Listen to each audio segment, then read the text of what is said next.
Dahil busy tayo dyan. Bukod sa busy tayo, yes. Ay, may bata. Ay, may bata. Tinisipan ako. So, mag-unbox tayo. Sabahan niyo ako sabahan niyo ako mag-unbox ng bago nating ah, ng bagong silya. Dapat kahapon to, kaso mayroon tayong ano eh. So dito, mayroon tayong mga pasyente. Isa si Caponero 1. Si Caponero 2 nasa babae. Tapos mayroon pang nanganak. Hmm. Hmm. Ano? Unbox na natin to para magamit na natin. Saktong-sakto to. Dahil Sunday gamings tayo. Yan. Yan o. Nasaan na? Nasaan ito ba? May kasunod. May kasunod. Unbox. Ba't basa na naman dito? Unbox natin nung buksan natin ilaw. Yeah. Alright. Ay, may umihi na naman. Ang hayop. Sabilan na. Ito muna ba buksan natin para sa silya natin. Anong gusto nyo ba? Let's go. Unboxing. So, meron nga pala tayo. Meron tayong, pusa pa. Meron tayo kasing ganito. Pero ito yung mga parang tig 1,500 or 2,000 lang yata to. So, meron din tayo dito. Nabiling ganito. Meron tayong ergo. Wait. Ayan o. Isa pang ganito. Ito parang sa ganun din. Mga 2,000 lang. Pero ito, binili natin sa T-Racing. Di ko nakita nyo, madulag, mali yata yung tutok. Pero yan, buksan natin. Tanggalin lang muna natin itong mga to.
Doctor, so magtatanong ng specs, yung specs.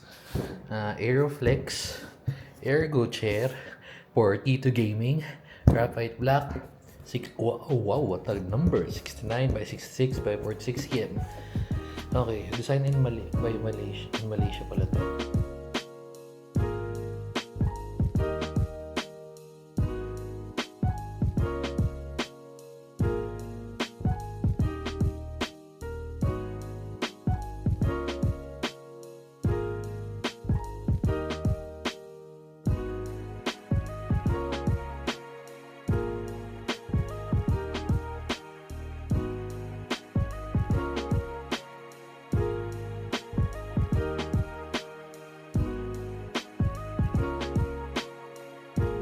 Meron pa instructions. So, ibig sabihin, unti lang kasi. Di ba to? O, unti lang. Dahil ang step niya lang, step 1, steps 2, 3, 4, 5, 6, at buo na. Buuin na natin para matesting na natin. Kung may masilbi ba itong medyo mas mahal versus dun sa mga ganun na tigda, ano lang. Okay. Let's go.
He isn't available right now. Sige. Hey Google, turn on Master Jump.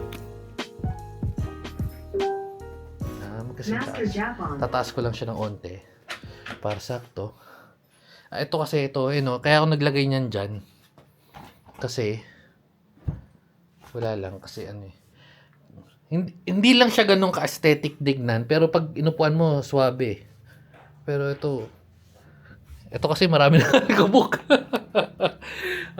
Mas magandang yan. Busog na natin. Tingnan natin. Ito mataas. Malambot. Malambot nga to. Wala ako kita. Malambot nga to. Provided na kasi to. Bago-bago pa ewan ko. Pag tagal-tagal din ng mga 4 na taon. Angat natin ng onti. Sakto. Pero parang maliit. Parang masikip. Hindi ka po dito. May space pa ako. May space ako dito. Ito parang nasisikipan ako sa gilid. Ito kasi meron na yun sa gilid. Versus dito. Ito ngayon parang sikip nga to. Kasi wala na akong extra space dito. Anyway. So tingnan na natin sa mga susunod na araw kung anong epekto sa atin. At dahil dyan feeling kung mawawala yung sakit na likod ko. Tsaka maganda sa likod. Ayan. Meron siyang steadying sa likod. Saktong-sakto kasi Kasi dito, wala pagka ginaganto dito, wala. And alam mo yung parang nakukuba ka. Ito tingnan sa likod ko. Ayan yung ergo ko sa likod. Kasi ganyan yung porbahan natin. Pero dito, swabe. Saktong-sakto. Ay. Ang haba na ng video na to, parang lagpas 1 oras ito. Pero dapat natin puputol-putulin. At dahil dyan, dito na tatapusin mga pegs. Let's go na. Bye na guys. Pabu.